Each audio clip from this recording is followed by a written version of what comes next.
وہ ہر جمعرات کو آتا اور کانیا اس کو 1 روپیہ دے دیتی۔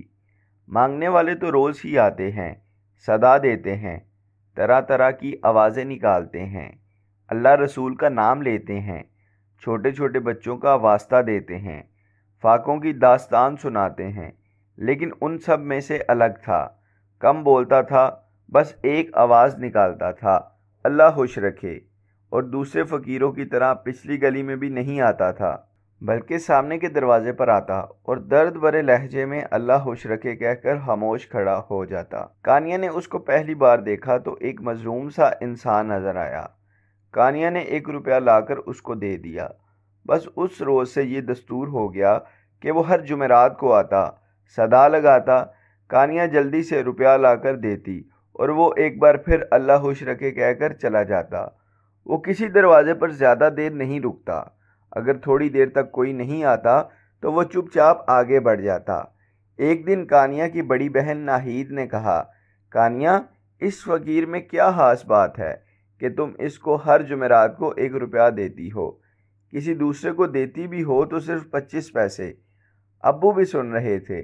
انہوں نے کہا، بھئی ہماری بیٹی کی طبیعت میں ہمدردی ہے، وہ تو ہر ایک کے ساتھ ہمدردی کرتی ہے، کسی کو پریشان نہیں دیکھ سکتی۔ ناہیہ نے کہا، ابو میں تو یہ کہہ رہی ہوں کہ کانیا دوسرے مانگنے والوں کو تو 25 پیسے پر تنخواہ دیتی ہے، لیکن جمعراتی کو 1 روپیہ دیتی ہے، اور وہ بھی ہر ہفتے۔ ابو نے پوچھا، کون جمعراتی؟ ناہیہ نے اس فقیر کا پورا حال بتایا تو ابو بولے، بات یہ ہے کہ کسی کو دیکھ کر انسان کے دل میں ہمدردی کا جذبہ زیادہ بیدار ہوتا ہے اور کسی کو دیکھ کر کم۔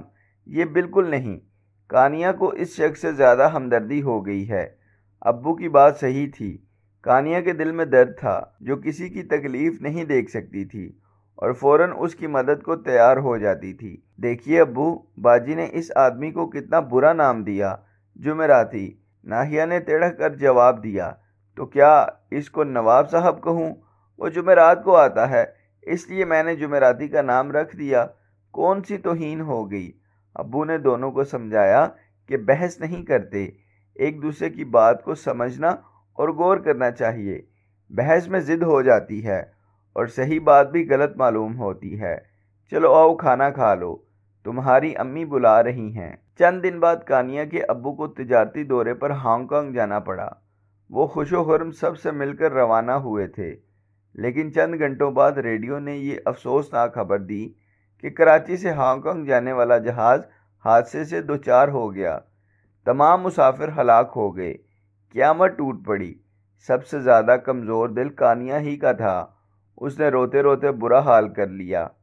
کئی دن بعد کچھ صبر آیا۔ اگلے جمعرات کو صبح معمول کے مطابق جمعراتی کی آواز آئی، اللہ خوش رکھے۔ کانیا مرے دل سے اٹھی، الماری کھولی، پرس نکالا اور 1 روپیہ لے کر دروازے پر پہنچی۔ لو چاچا، آج آخری بار دے رہی ہوں۔ کیوں بیٹی؟ اللہ خوش رکھے، کیا بات ہوئی؟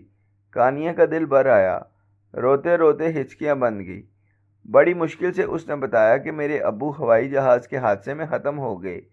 اب ہمارا کون ہے؟ معلوم نہیں کیسے کام چلے گا۔ چاچا نے کانیا کی باتیں بڑی توجہ سے سنی، ایک آہ بھری اور تھوڑی دیر خاموش کھڑا رہا، پھر اللہ بڑا بادشاہ ہے کہتا ہوا چلا گیا۔ مغرب کے بعد دروازے پر پھر آواز آئی، اللہ خوش رکھے۔ پہلے تو کانیا کو یقین نہیں آیا کہ چاچا اس وقت کہاں، وہ تو صبح ہی آتے ہیں، پھر وہ آج تو آئے تھے، ایک دن میں 2 بار تو کبھی نہیں آئے۔ یہ سوچ رہی تھی کہ دوبارہ اللہ خوش رکھے کی آواز آئی۔ اب کانیا نے سوچا کہ ضرور کوئی شریر لڑکا چاچا کی آواز بنا رہا ہے، ورنہ چاچا نے تو کبھی ایک صدا سے دوسری صدا نہیں دی۔ پھر بھی حیرت اور جستجو اس کو دروازے پر لے گئی۔ اس کی حیرت اور بڑھ گئی، کوئی شریر لڑکا نہیں تھا، خود چاچا ہی تھا۔ وہ کانیا کو دیکھ کر بولا، بیٹی کوئی کسی کو نہیں دیتا، دولت کسی کی ہو کر نہیں رہتی، آج اس کے پاس کل اس کے پاس، دل غریبوں کے پاس بھی ہوتا ہے، اللہ خوش رکھے۔ یہ کہہ کر چاچا نے ایک پوٹلی جیب سے نکالی اور کانیا کے ہاتھ پر تھما دی۔ اس سے پہلے کہ کانیا کچھ سمجھ سکتی، وہ تیز تیز قدم بڑھاتا دور نکل گیا۔ کانیا نے دیکھا پوٹلی میں نوٹوں کی گڈیاں بھری ہوئی تھی۔